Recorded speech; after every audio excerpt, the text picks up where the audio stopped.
우리 한 2분 30초 정도 우리 영상을 하나 잠깐 보겠습니다. 내 안을 잠잠케 하사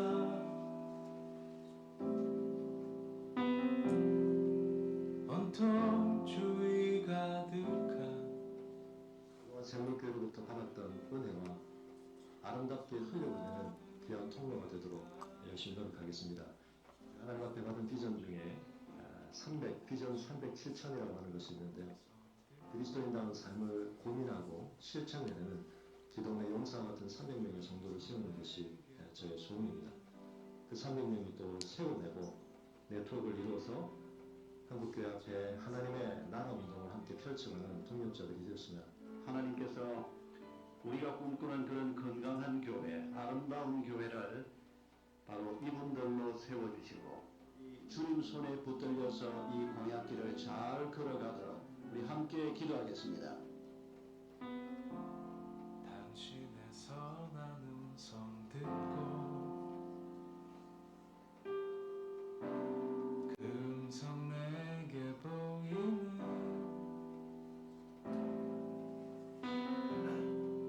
참 삶으로의 길로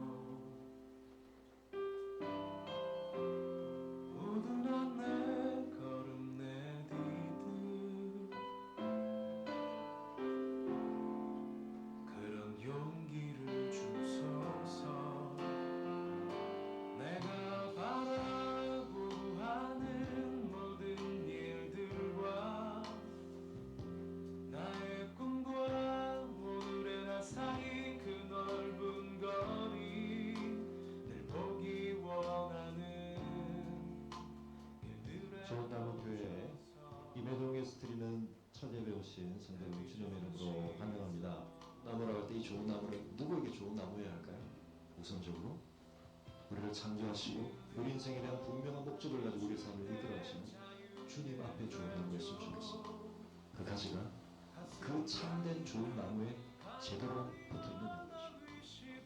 나무 교회에 우리의 자녀들이 이 세상 가운데서 다른 걸 좀 잃어버리더라도 예수 그리스도의 참 나무에 온전히 접붙여진 자녀가 되기를 우리가 힘썼으면 좋겠습니다. 네, 그 뒤에 많은 역사들이 있었습니다만 우리 첫 해의 모습들 다시 한번 봤는데요. 좋은 나무 교회라는 이름이 어떻게 붙여졌는가 잘 모르시는 분들도 계실 텐데 창립을 준비하면서 처음 참여하기로 한 성도들과 여러 가지 의견들을 받고 최종 후보가 둘로 좁혀졌습니다. 투표를 했는데 동률이 나왔습니다. 그 중에 하나가 좋은 나무 교회였고 또 하나가 이제 잊혀진 이름이 되어버렸습니다. 최종 후보가 두 가지가 있어요. 저희가 아름 마을이었는데 뭐 그걸 생각한 건 아닌데 어쨌든 무슨 교회가 있었는데 마지막 결정을 어떻게 했는가? 여기 앉아 있는 이 어린이가 서윤이가 그 당시 창립에 참여하는 제일 어린 나이였기 때문에 제비를 뽑아서 좋은 나무개가 됐습니다. 네, 그래서 이 어린이가 이제 청년이 되었습니다. 그 세월이 지나는 만큼 우리 좋은 나무교회 역사가 흘러왔는데요. 교회를 처음 시작하면서 사실은 어떻게 교회가 잘 자리 잡아갈 수 있을 것인가, 여건적으로나 상황적으로 많은 것이 보장되어 있지는 않았습니다. 함께 해주시는 시작에서부터 많은 분들의 헌신이 있었고 또 하나님께서 부어주신 은혜로 오늘까지 감사하게 오게 되었고 임혜동 시대를 접고 코로나라고 하는 전 세계적인 참 어려움의 시기, 특별히 교회들에게 있어서는 대면 예배가 불가해지고 그 시기 3년을 지나면서 많은 교회들이 많이 위축되고 심지어는 사라지기도 하는 안타까운 어려움을 겪었는데 놀랍게도 제가 교회를 시작하면서 저희 교회는 공간을 마련하기 위해서 제가 특별 헌금은 하지 않는다. 허락하신 재정 안에서 확보가 되면 우리가 공간이라고 하는 예배를 위한 공간은 또 중요하기 때문에 우리가 그런 것들은 이런저런 씨름들은 계속 하겠지만 공간을 위한 헌금은 제가 특별 헌금은 절대 하지 않는다는 걸 몇 가지 안 되는 제가 교회를 이끌어가며 지켜가기로 제 자신과 하나님과 성도님들 앞에 드린 약속이었는데 12주년이 될 때까지 참 이상한 방식으로 또 어떻게 보면 다른 교회는 허락되지 않는 방식으로 저희가 공간 문제와 관련해서 어려움 없이 이렇게 올 수 있게 된 것도 참 놀랍고 특별한 은혜다. 그것도 코로나가 시작되기 바로 전 가을에 그렇지 않았으면 저희가 보았던 저희 미동 공간은 월세만 저희가 한 달에 800씩을 내고 있었습니다. 그걸 어떻게 우리가 감당할 수 있었을까? 여러 가지 어려운 마음들이 참 아찔한 생각들이 스쳐갑니다만 그런 재정과 또 여건적인 측면만이 아니라 주님께서 또 참 귀한 주님의 몸들을 계속해서 함께 우리가 할 수 있도록 보내주신 은혜들이 더욱 감사한 날입니다. 그러면서 제가 이번 한 주간을 또 특별히 국내가 아닌 라오스에서 사실은 제 평생에 제가 라오스라는 나라를 가볼 일이 있었을까? 뭐 관광을 위한 기회도 제가 잘 없기도 하지만 없는 기회를 제가 굳이 라오스를 갈 생각을 할 일도 없고 그런데 뜻하지 않게 박은주 목사님께서 계속 한 10년 가까이 뭐 횟수로는 코로나 3년을 빼고는 7년 차입니다만 인도 차이나 반도에 있는 선교사님들을 함께 모아 1년에 한 번씩 그분들이 좀 충분한 쉼을 가지면서 선교사님들을 모아놓고 뭐 세미나다 막 수련회라는 이름으로 선교사님들을 더 지치게 하는 그런 선교사들 모임에 대해서 박원준 목사님 이건 아니다. 그래서 목사님께서 이제 그런 좀 대회를 만드셨고 사실은 예전부터 그런 대회에 대해서 저희 교회가 좀 후원을 할 수 있으면 하는 뜻을 비추셨지만 저희 교회가 그걸 감당하기는 좀 여러 가지 벅찬 부분들이 있었는데 그래서 작년에 비로소 처음 우리 이제 당회가 그것을 허락해 주셔서 저희 교회가 후원을 할 수 있게 되고 또 후원을 하는 교회가 교회 목사님이 강사로 와서 이제 설교를 또 하는 그래서 강사로 가서 강사 사례를 받는 게 아니라 후원금을 가지고 가서 또 설교를 하는 그런 프로그램이었는데요. 오늘은 우리 교회 창립 기념주일이고 또 지난 주중이 2월 22일이 또 저희 결혼 기념일이었고 그런 여러 가지 기념일들이 겹치는 가운데 라오스 선교대회를 참여를 했었는데 참여를 하면서 여러 가지 참 의미 있게 생각하고 또 보람된 일들이 많이 있었습니다. 곳곳에서 흩어져서 참 귀한 사역을 하고 계시는 뭐 저 20년 30년 이상 현지에서 사역하시고 포항공대 교수로 계시다가 또 전문의 의사로 안정적인 활동을 하시다가 가셔서 베트남에서 뭐 중국 저 오지 산 지역에서만 물이 올라가지 않는 그 마을에 물을 사람들에게 공급하고 산지에만 교회를 개척하시고 참 훌륭한 선교사님들 많이 이번에 함께 만날 수 있었고 그분들과 교제할 수 있고 또 조전받을 수 있는 그런 시간이었는데 저에게 좀 더 의미가 있었던 건 저희 교회의 중요한 그 정신 307천 저희 교회 안으로는 성경적 기독교 세계관에 충실한 그런 삶을 배워가고 또 씨름하는 그래서 우리가 뭐 엄청난 열매를 나타낸다기보다는 그리스도인이기 때문에 남다르게 품을 수밖에 없는 나는 과연 어떻게 이 땅 위에서 성도답게 살아야 할 것인가 세상과 타협하지 않고 세상의 방식을 거슬러 살기 위해서 고민하고 씨름하는 그런 성도 300명을 세우는 것 그리고 7,000명 물론 상징적인 숫자입니다만 우리와 같은 하나님 나라 비전을 가지고 이 시대에서 바알에게 무릎 꿇지 않고 자신의 삶의 영역에서 실험하고 있는 동역자들을 우리가 응원하고 격려하는 그런 교회가 됐으면 하는 것이 저의 중요한 비전이자 소망이었고 뭐 많은 말들을 하는 것보다는 이제 숫자가 우리는 좀 기억이 잘 나니까 제가 교회를 시작하면서부터 그래서 300, 7천 안으로는 300, 밖으로는 7천 그 말씀을 드렸었는데 그런 기념 주일이 있는 그 주간에 물론 교회를 대표해서 저 혼자이긴 합니다만 제가 이 자리에 있으면서 하나님께서 우리 교회를 통해서 또 그런 비전들이 이루어져가는 그런 모습들을 보게 하시는 것을 보고 감사를 드렸습니다. 이 라오스는 사실은 공산주의 국가여서 정부가 허가한 교회는 딱 2군데밖에 없다고 하는데 그 중에 한 곳에서 저희가 이제 전반부 집회를 할 수가 있었습니다. 지금 여기는 고신교단은 아닌데 놀라운 것은 나머지 한 교회가 고신교회였습니다. 근데 그 교회가 지금 여러 가지 좀 어려움이 있어서 이번에 강사로 가셨던 우리 광주 은강교회 고현철 목사님하고 제가 고신 목사로서 좀 그런 부분에 대한 부담을 가지고 제가 앞으로 당회하고도 그런 부분들을 좀 의논을 하겠습니다만 사실은 공산정부 아래에서 인정받은 교회가 거점으로 있다는 것은 굉장한 유리한 복음 전파의 교도부가 되는 것인데, 아무튼 이 교회가 참 놀랍게 이런 공간을 마련하고 있어서 이런 공간이 있었습니다. 그래서 한 100여 분 되는, 뭐 날마다 조금 참석하시는 숫자는 차이가 있었으면 같이 오전 저녁으로 오후로 예배를 드리고, 박은정 목사님 사모님과 저희 애들도 난데없이 같이 가가지고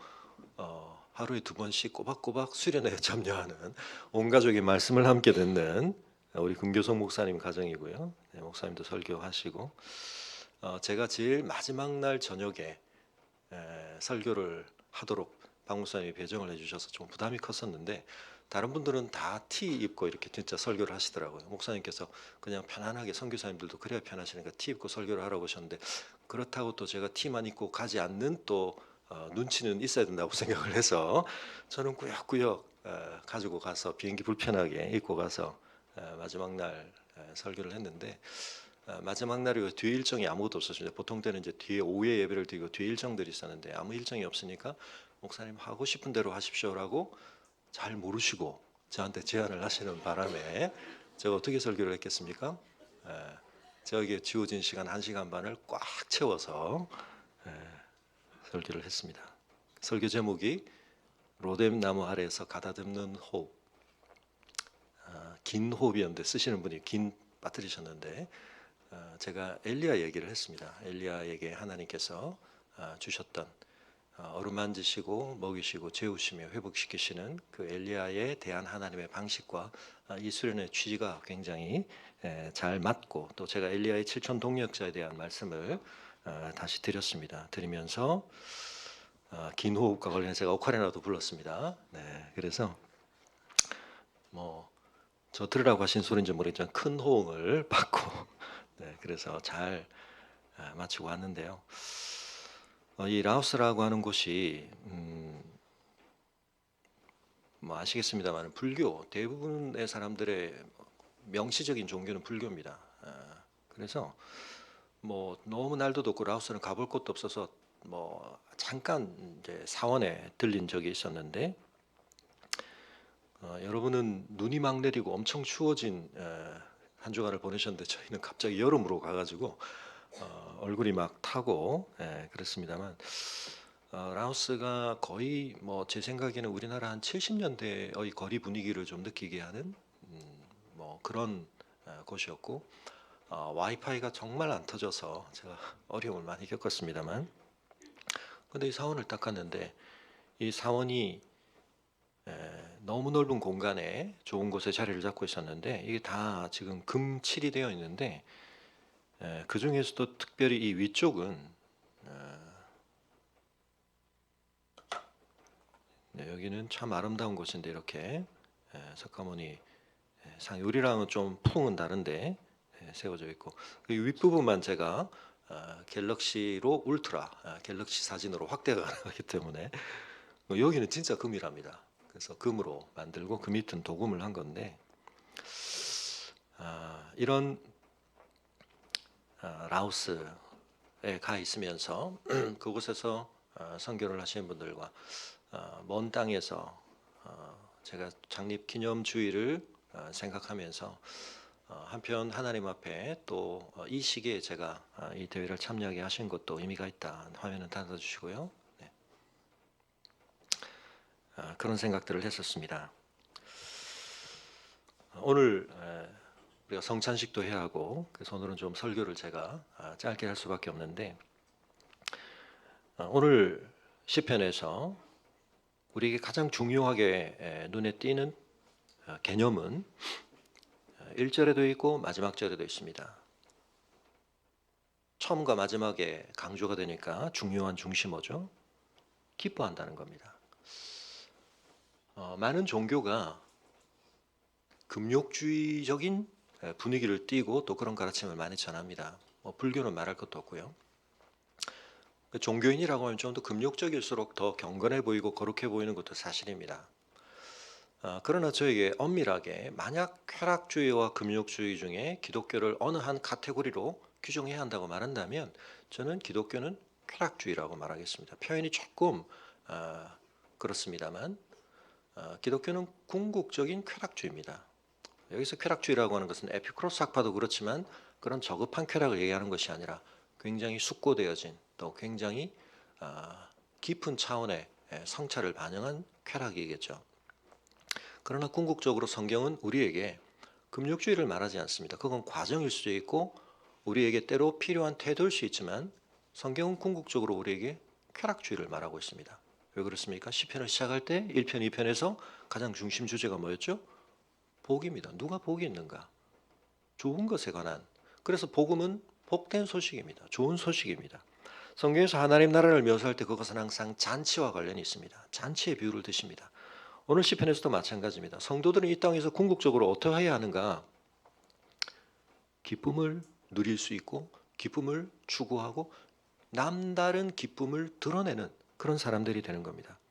다만 중요한 것은 이 세상의 수많은 쾌락을 추구하고 만족을 추구하고 기쁨을 추구하고 복을 추구하는 수많은 종교와 또 그 이후의 모든 사람들과 우리가 무엇이 달라야 하는가? 무엇을 기뻐하고 왜 기뻐하는가라고 하는 것이 다를 뿐입니다. 오늘 1절과 마지막 절에서 다시 한번 그 기쁨의 이유를 그리고 어떤 의미에서는 오늘 제가 설교 제목을 말씀드린 것처럼 기쁨의 조건을 제시하고 있습니다.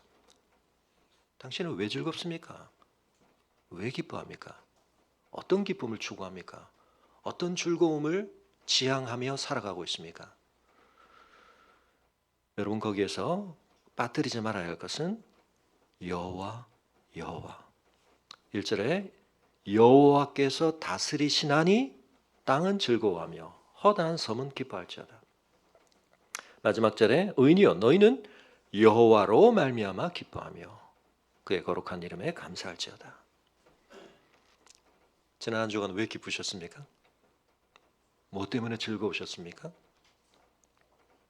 그 기쁨과 즐거움을 잘 짚어 가다가 보면 하나님과 연결이 되어 있습니까?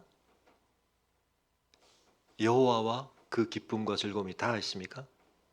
그렇다면 그것은 복된 기쁨과 가치 있는 즐거움입니다. 그러나 그렇지 않다면 그 즐거움과 기쁨은 지속 가능하지 않은 것일 가능성이 많고 그리고 궁극적으로 우리에게 참된 만족과 복과는 상관없는 것일 가능성이 많습니다. 그래서 우리가 아이들이 성장할 때 이걸 가르치는 것이 참 중요하고도 어렵습니다.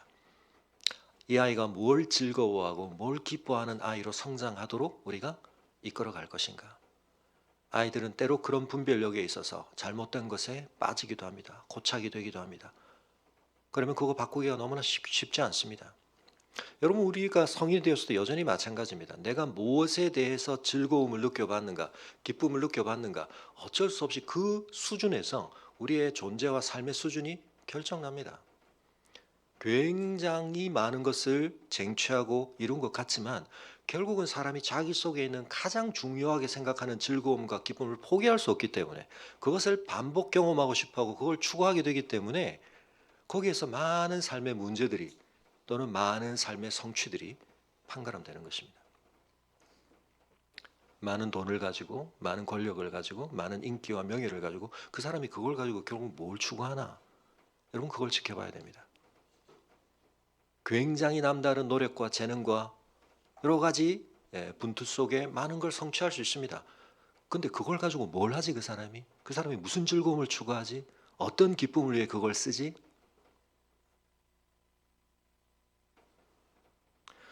성공했다고 생각되어졌다. 많은 사람들이 거기서 추락하는 것입니다. 거기서 인생이 망가지는 것입니다. 마약을 하지 말아야 될 이유는 뭐죠? 안 해봐서 우리가 모르지만 하면 그게 정말 뭔가 좋은 뭔가가 있겠죠. 없는데 그렇게 사람들이 돈을 쓰겠습니까? 거기에 빠지겠습니까? 뭔가 분명히 있을 겁니다. 감각적으로.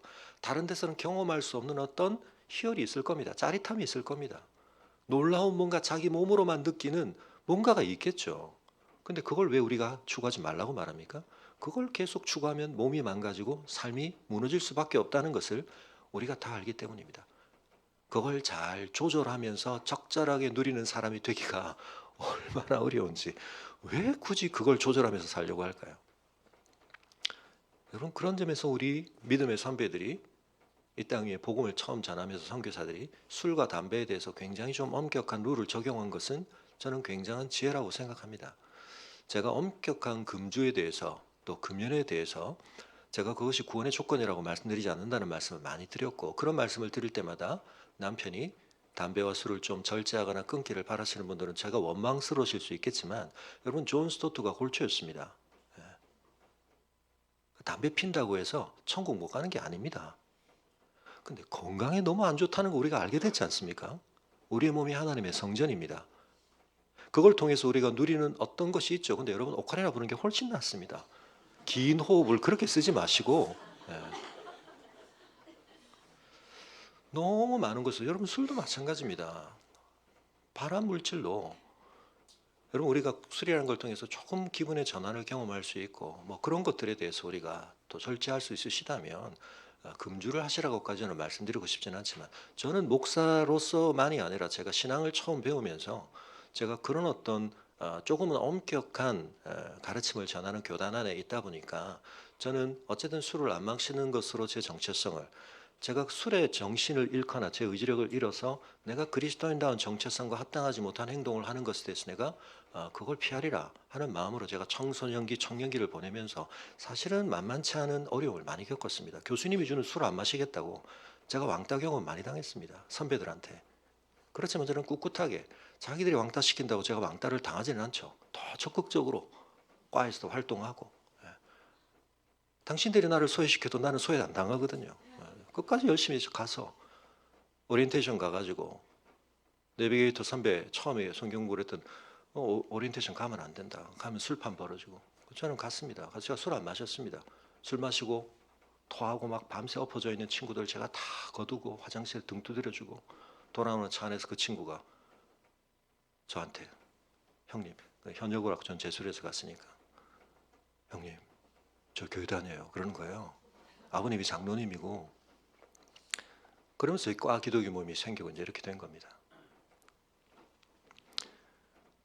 제가 정말 교회에서 그런 말씀들 하시는 분들 계셔요. 애주가신데 목사님 정말 인생을 사시면서 술을 못 드셔보시고 술에 목사님 정말 안 됐습니다. 진심으로 그러시더라고. 그래서 제가 그러시군요. 말씀은 안 드렸지만 참 안 되셨습니다. 술 안 마시고도 사람이 얼마나 행복할 수 있는지를 못 누리시고 사셨으니까 참 안 됐습니다. 제가 그런 생각했습니다. 솔직히. 여러분 술 조심하시기 바랍니다. 술을 내가 다 언제든지 절제할 수 있고 통제할 수 있다. 자만하지 마십시오. 제가 술 때문에 망하는 분들 많이 봤습니다. 음주운전을 비롯해서 술 한 번으로 실수하고 술 한 번 때문에 인생에 다시는 씻을 수 없는 치명적인 실수와 아픔을 겪는 청년들을 많이 봤습니다. 물론 그 다음 회복할 수 있도록 많이 도왔지만 술을 절제하시기 바랍니다. 그래서 우리 교회 공식적인 모임에서는 알코올 성분을 내어서 우리가 함께 교제하는 것을 제가 좀 자제하시라, 그렇게 말씀을 드리는 겁니다. 여러분 좋은 거 많죠. 세상에 우리가 못 누려봐서 그렇지 돈으로 또 우리가 기회가 된다면 누릴 수 있는 게 얼마나 많습니까? 근데 여러분 그거 다 못 누리고 봐서 내 삶이 초라하고 내 삶이 낮은 수준의 삶입니까? 그렇지 않습니다. 그거 다 누린다고 삶이 더 만족스러울까요? 그렇지 않습니다. 그런 기쁨들 중에 지속 가능하지 않은 것들이 많고 그걸 지속하는 동안 우리가 엄청난 것들을 기회비용으로 치르게 되는 것들이 많습니다. 말씀드렸지만 제가 요로결석이 있어가지고 사실은 의사분들이 저한테 도움으로 맥주를 막 갖다 주셨습니다. 목사님 이거 많이 마시고 빨리 배출을 하셔야 됩니다. 선물 받으신 좋은 술 갖다 막 주셨습니다. 저는 그런 것들이 저희 집에서도 그걸 마시고 싶은 생각이 안 드는 것이 여러분 축복이라는 생각 안 드십니까? 저는 술을 보고 마시고 싶다는 생각이 안 듭니다. 어떤 면에서 술의 만족이라는 차원에서 저는 불구죠. 그 저는 아무 문제 없습니다. 평생에. 여러분 마약에 대해서 대부분 우리가 그렇지 않습니까? 근데 여러분 내가 마약에 대한 절제력이 있다는 걸 내가 한번 증명해 버리라. 성령의 능력으로. 그런 도전은 하지 마시기 바랍니다, 여러분. 그런 거 하라고 하나님께서 우리에게 시간과 에너지를 주신 게 아닙니다. 더 거룩한 도전들을 할 게 많습니다. 성적인 유혹도 마찬가지입니다. 이 세상 사람들이 그걸 위해서 어마어마한 돈을 쓰고 어마어마한 사업이 그걸 통해 되고 있습니다. 여러분 그런 것들에 대해서 절제할 수 있다는 것이 그리스도인의 굉장히 중요한 정체성과 관련된다는 사실을 기억하시기 바랍니다. 우리 자녀들이 많이 있어서 더 구체적인 얘기하기는 그렇지만 음란물이라든지 많은 것들에 대해서 절제하지 않으면 여러분 그런 것들로 말미암아 우리가 더 적극적으로 추구해야 하고 우리 안에서 더 하나님 앞에 깊이 누려야 할 기쁨에 대해서 그게 다 뭐가 된다고요? 지난번에 말씀드렸던 것처럼 마음이 완악하고 마음이 굳어진다는 건 뭐라고요? 이미 자리 잡은 게 있어서 그게 튕겨낸다는 겁니다. 우리가 모국어가 이미 우리의 모든 것들 속에 자리를 잡고 있기 때문에 외국어 시스템이 튕겨나가는 겁니다. 내 안에 무엇이 추구할 만한 기쁨과 즐거움으로 자리 잡고 있는가 우리가 깊이 돌아봐야 합니다. 하나님이 계신다는 사실, 하나님께서 통치하신다는 사실에 대해서 그걸 기뻐하는 사람은 하나님이 구축하고 계신 이 시스템에 이미 적응된 사람입니다. 그 안에서 많은 것들을 누리는 사람입니다. 여러분 제가 글씨들을 보여드렸습니다. 글씨를 막 우리가 다른 필체로 쓸 수 있습니다. 그래서 필적 감정이라는 게 가능한 이유는 뭐죠? 우리 각자가 어느새 글씨를 손으로 쓸 때 다른 나름의 자기 시스템을 구축한다는 겁니다. 그래서 그 사람이 쓴 글씨는 그 사람의 고유함으로 확인이 가능하다는 거거든요. 근데 바꿔 말하면 여러분 존재하는 사람만큼이나 글씨를 쓸 수 있는 다양성이 이 자유도가 열려 있습니다. 다만 거기서 그 자유가 흘러 넘쳐서 글자를 못 알아보겠으면 그건 자유의 범위를 넘어선 겁니다. 이해가 되시나요? 미음을 아무렇게나 써도 되지만 단지 우리의 자음 시스템에서는 비읍이나 피읍하고 헷갈리겠으면 그건 멋진 글씨로서의 자격을 이미 상실하는 겁니다. 여러분 자유는 우리에게 굉장히 중요한 겁니다. 근데 자유라고 하는 것은 어떤 근본적인 조건 속에서 이루어지는 겁니다. 그것까지 허물어 버리면 그걸 자유라고 말하지 않습니다. 그건 방종이 되고요. 무질서가 되고요. 혼란이 되는 겁니다. 나는 자유로워. 많은 사람들이 착각합니다. 모든 걸 하는 게 자유입니까? 그렇지 않습니다. 그 자유가 진정한 자유가 될 수 있기 위해서는 그 사람이 그 자유를 진정으로 발휘할 수 있는 어떤 제약 조건과 배경 상황과 기본 토대가 구축된 위에서 그 자유는 아름다운 가치를 발휘하는 겁니다. 멋지게 흘려 쓸 수 있습니다. 근데 아무도 못 알아보게 휘갈겨 쓴 건 글씨라고 부르지 않습니다. 그건 낙서죠. 우리 삶도 마찬가지입니다. 하나님이 다스린다는 사실이 왜 우리에게 즐거움이 됩니까? 많은 사람들은 자유는 제약을 당하지 않는 것이다. 속박을 당하지 않는 것이다. 아무도 나한테 간섭하지 마. 내가 하고 싶은 대로 하면서 할 거야.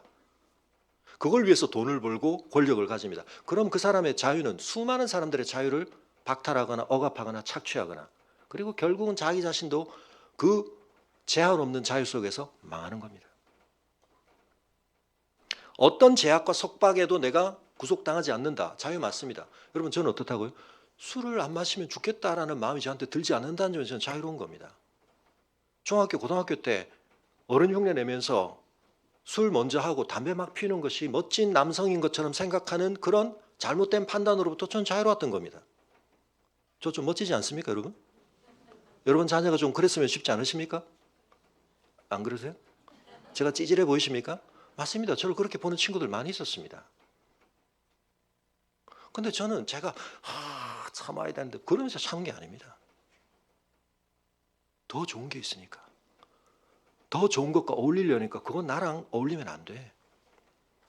더 가치 있는 걸 위해서 내 몸을 잘 쓰려니까. 그러니까 여러분 제가 좀 앞으로 제가 또 중병이 들 수도 있습니다. 뭐 그 가능성을 제가 부정하지는 않지만 그래도 제가 50대 중반에 가는 몸치고는 꽤 건강한 몸을 유지한 이유 중에는 제가 술, 담배 안 해서 그런 것 좀 분명히 있다고 생각합니다.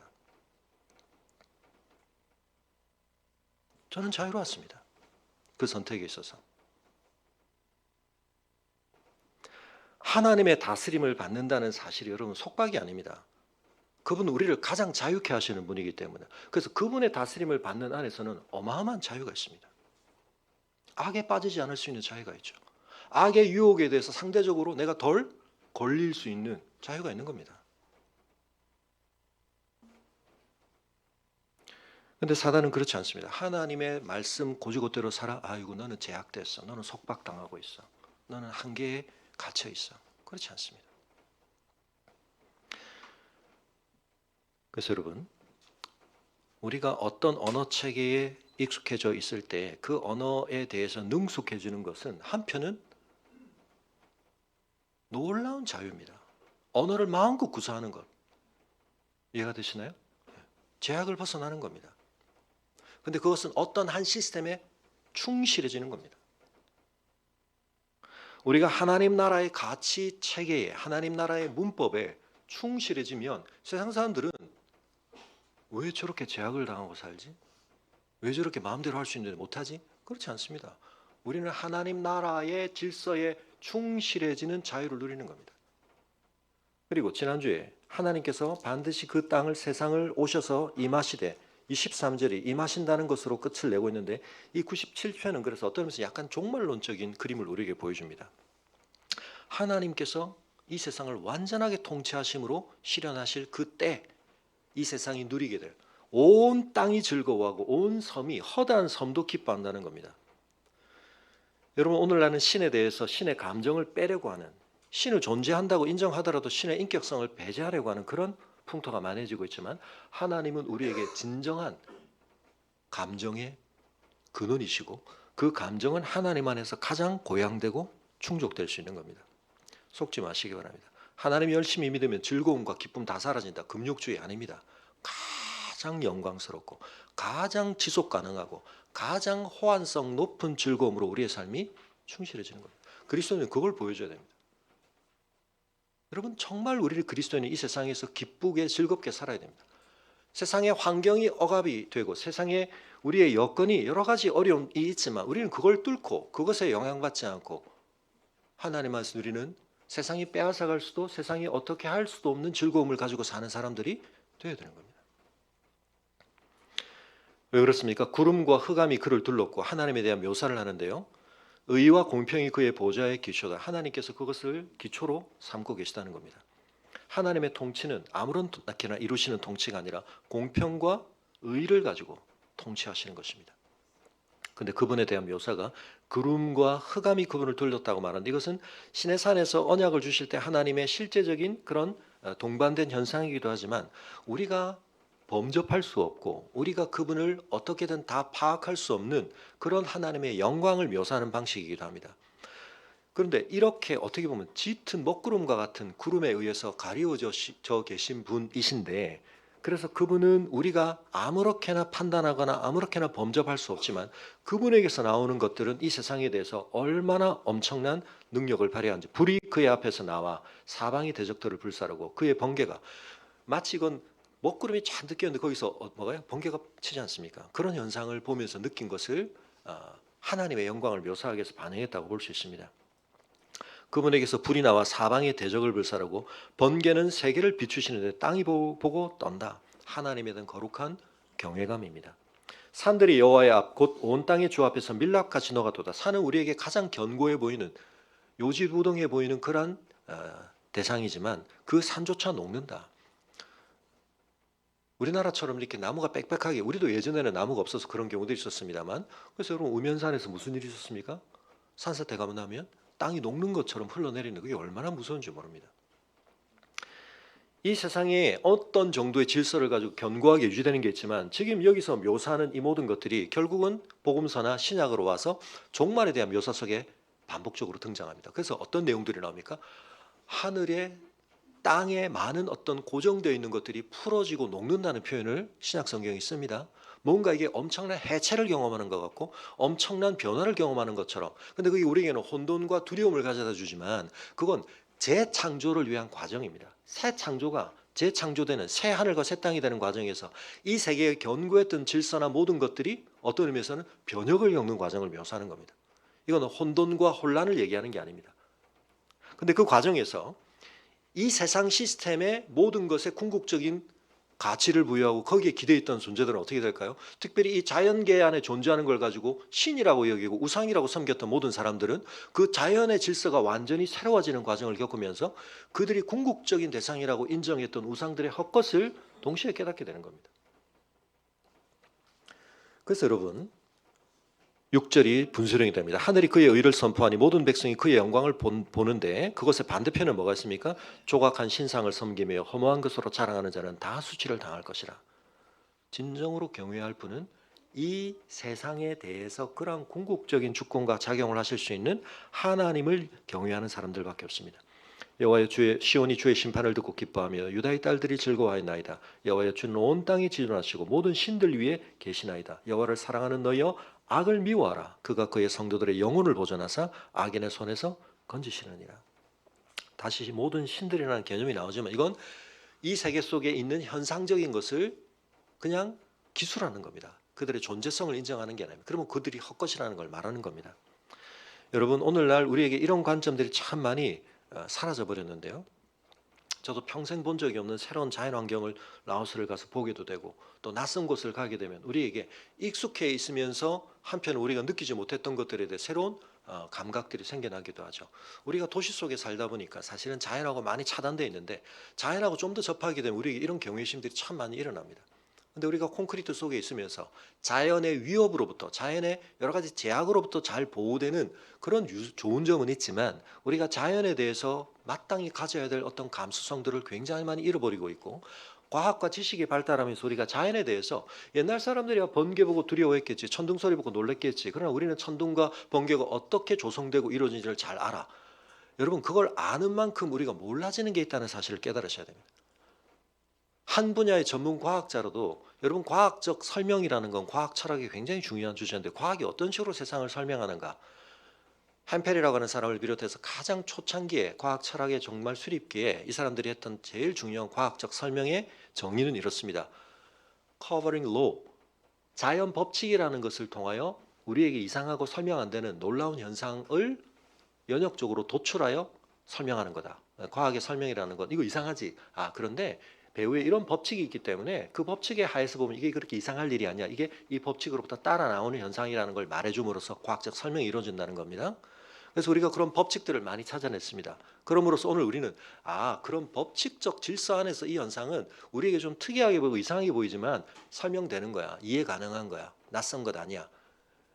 여러분 여기서 우리가 이 현상에 대한 어떤 두려움을 떨쳐버리고 통제도 가능해졌다고 생각하지만 한 가지 중요한 것 그 배경이 되는 자연 법칙이라는 것 자체에 대해서도 계속 이해가 증진되어 왔거든요.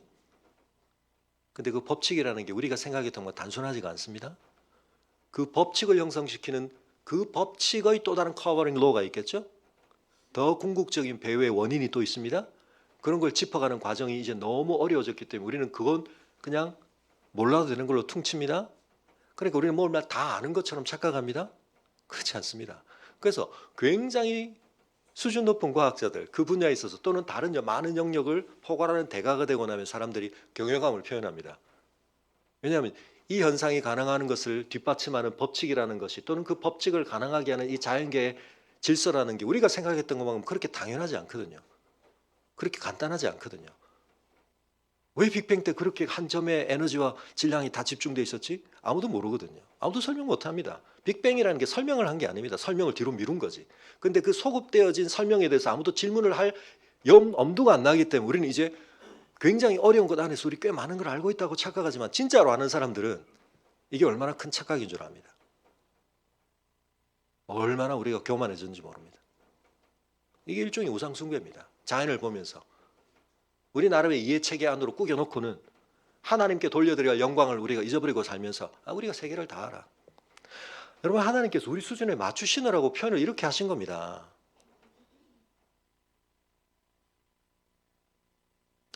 그러므로 우리가 겸손해져야 합니다. 하나님을 경외해야 합니다. 그리고 그 하나님의 다스림 앞에 우리가 순종해야 됩니다. 그렇지 않으면 우리가 지혜롭다고 하면서 얼마나 미련하고 어리석은 우상 숭배에 빠졌는지 모릅니다. 포에르 바하가 기독교의 본질이라는 책을 쓰면서 했던 말, 자녀들이 그런 거 서점에 가서 제목만 보고 읽으면 안 된다고 자주 말씀드렸죠. 한마디로 뭐라고요? 신은 절대 인간의 자기 투영이다. 인간이 제약을 느끼고 한계를 느끼는데 그런 자신의 유한성을 극복하는 절대 인간을 뻥튀기 시켜놓고 투사해놓고 그걸 신이라고 이름 붙였다는 겁니다. 그런데 그렇게 되면 인간이 원형이고 신은 인간에 의해서 이미지인데 그 신에 의해서 제약을 당하고 그 신을 섬기느라고 인간이 인간성을 제약받는 것은 소외다. 유물론의 굉장히 중요한 생각이고 공산주의가 그런 생각 때문에 종교를 박해하는 겁니다. 프로이드는 마찬가지입니다. 인간에 대해서 종교에 대해서 인간의 정신을 성적 쾌락에 중요한 토대를 두고 구축을 하다 보니까 그런 얘기가 나오는 거죠. 성경은 정반대 얘기를 합니다. 인간은 하나님의 형상으로 지음받은 것. 이걸 뒤집으면 우리가 속은 편할지 모르지만 궁극적으로는 우리가 망하는 겁니다. 왜냐하면 궁극적으로 이 세계는 하나님의 통치 속에 있고 하나님의 통치로 완성될 것인데, 우리가 안전하다고 생각했던 그 모든 것들은 그 세계의 통치 과정에서 다 어떤 의미에서는 진동할 가능성이 있습니다. 뒤바뀔 수 있습니다. 그때 남는 건 뭡니까? 하나님 나라 언어 잘한 사람만 남습니다. 그 문법 체계, 그 가치 체계에 자기의 삶이 이미 익숙했던 사람만 그 혼돈스럽고 그 변화되어지는, 세상이 다 뒤엎어지는 것 같은 세상에서 진짜가 남게 될 때 견고하게 남는 겁니다. 그래서 온유한 자가 땅을 차지하는 겁니다. 하나님의 다스림에 순종한 자가, 세상이 볼 때는 세상을 야성을 가지고 막 장악하고 차지하는 사람이 아니라서 시시한 사람으로 봤는데, 그 사람이 하나님 나라에서 남는 사람이 되는 겁니다. 하나님의 통치를 받은 사람. 의인을 위하여 빛을 뿌리고 마음이 정직한 자를 위하여 기쁨을 뿌리시도다. 하나님은 빛을 뿌리시고 기쁨을 뿌리시는 분이에요. 누가 근데 그 빛을 받고 누가 그 기쁨을 수여받습니까? 하나님 앞에 의인인 사람, 하나님 앞에 마음이 정직한 사람. 그러므로 그 의인은 여호와로 말미암아 기뻐합니다. 그리고 그의 거룩한 이름을 감사합니다. 창립기념일을 맞이하며 우리의 마음속에 하나님께 대한 감사, 그리고 우리가 하나님께서 정말 기뻐하시는 삶을 우리가 계속해서 배워가리라. 말씀 속에서 그 진정한 기쁨을 우리가 혼자 또 배우고 익혀가기 어렵기 때문에 함께 있게 하셔서 서로 격려하게 하시고, 나만 세상에 이상한 사람인가? 보니까 이상한 사람들이 많이 좀 모여 있거든요. 우리가 격려가 되잖아요. 나만 돌라인 줄 알았더니 같이 도라이가 그래도 있으니까 같이 격려가 되는 겁니다. 세상에서는 우리가 찌질한 사람 취급받지만 여기 오니까 그렇지 않구나 확인 다시 하고 정신 차리고, 그렇게 우리가 또 세상을 살아가면서 우리가 남은 생을 주 앞에 달려갈 수 있도록 하나님께서 이 교회를 우리에게 허락하셨다는 사실을 우리가 감사하며, 우리 시간에 그 감사의 마음을 더 깊이 확인하기 위해서 우리가 성찬식을 진행하도록 하겠습니다.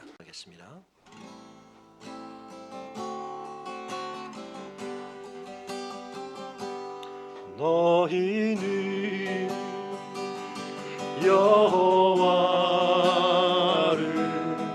만날 만할 때 찾으라. 가까이 계실 때에 주를 부르라. 너희는 여호와를 만날 만할 때 찾으라. 가까이 계실 때에 주를 부르라. 악인은 그 길을 버리고 불의한 자는 그 생각 버리고 여호와께로 나아오라. 그가 긍휼히 여기시리라. 여호와께로 나아오라. 그가 널리 용서하시리라.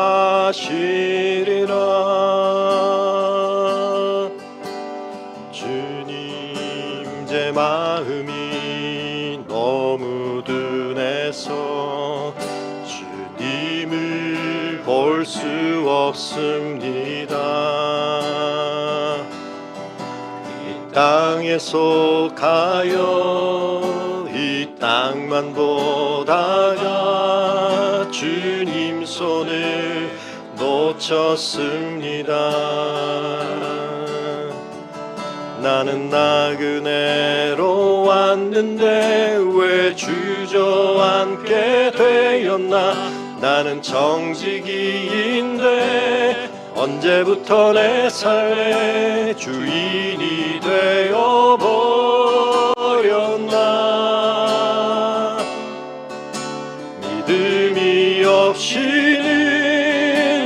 기쁘시게 못하나니 고된 수고도 다 헛될 뿐이라.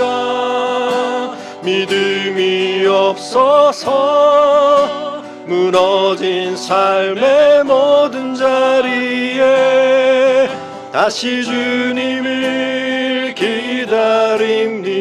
주님 제 마음이,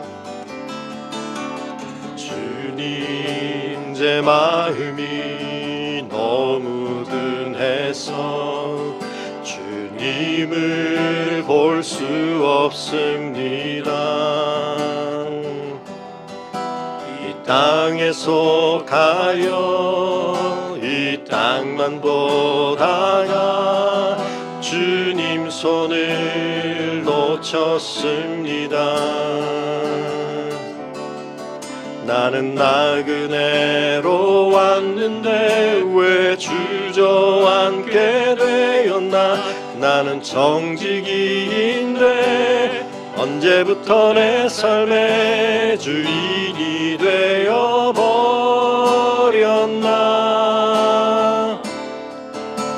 믿음이 없이는 기쁘시게 못하나니 주를 찾는 자 반드시 만나리. 믿음이 없어서 무너진 삶의 모든 자리에 다시 주님을 기다립니다. 나 주님의 기쁨 되기 원하네. 내 마음을 새롭게 하소서. 새 부대가 되게 하여 주사. 주님의 빛 비추게 하소서. 내가 원하는 한 가지 주님의 기쁨이 되는 것. 내가 원하는 한 가지 주님의 기쁨이 되는 것. 겸손히 내 마음 드립니다. 나의 모든 것 받으소서. 나의 맘 깨끗게 씻어 주사. 주의 길로 행하게 하소서. 내가 원하는 한 가지 주님의 기쁨이 되는 것. 내가 원하는 한 가지 주님의 기쁨이 되는 것. 주의 약속이 아득하여도 나의 자리를 힘써 지키리. 주의 마음에 합한 자 되어 그 길 기꺼이 나 걷게 하소서. 주의 계획은 성실하시니 나의 고백은 온전케 하네. 주의 나라가 세워짐을 바라며 모든 것 기꺼이 주께 드리네. 내 맘 아시는 주님 힘겹게 비워낸 바램들 다 내려놓고 주의 위로 전하며 그 신실하심 바라보리.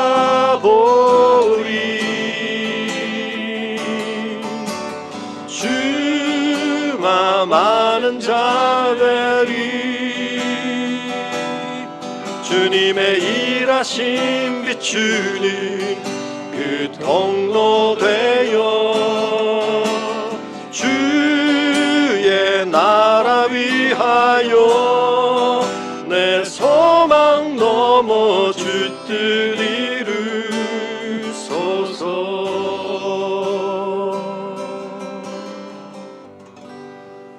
이제 마지막으로 다시 한번 기도할 때 주님이 교회를 12년 전에 세워주신 것 감사합니다. 이 땅에 이 교회가 있는 것이 다른 누군가에게 기쁨이 되는 것이 아니라 하나님께 기쁨 되기를 원합니다. 하나님께서 우리를 기뻐하심으로 우리가 이 세상에서 온갖 어려움을 겪더라도 세상이 빼앗아갈 수 없는 기쁨을 누리는 자들 되기를 원합니다. 우리 가정이 그런 가정 되기를 원합니다. 우리의 자녀들이 그런 자녀들 되게 하여 주옵소서. 그러기 위해 다른 누군가가 아니라 바로 나 자신이 하나님의 계심을, 하나님의 다스림을 무엇보다 즐거워하고 기뻐하며 그 기쁨 가운데서만 누리는 참 기쁨으로 충만한 저희들 되게 하여 주옵소서. 우리 다시 한번 기도하겠습니다.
우리 함께 자리에서 일어나서 원신 찬양하겠습니다.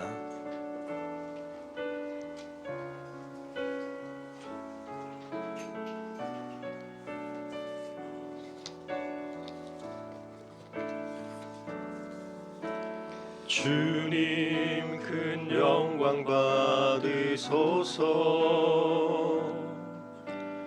홀로 찬양 받으소서. 모든 이름 위에 뛰어난 그 이름 온 땅과 하늘이 다 찬양해. 겸손하게 우리 무릎 꿇고 주 이름 앞에 영광 돌리세. 모두 절하세. 독생자 예수 주님께 찬양 드리리. 모든 영광과 존귀와 능력 받으소서. 받으소서. 영광과 존귀와 능력 받으소서. 받으소서. 그리스도 살아계신 하나님.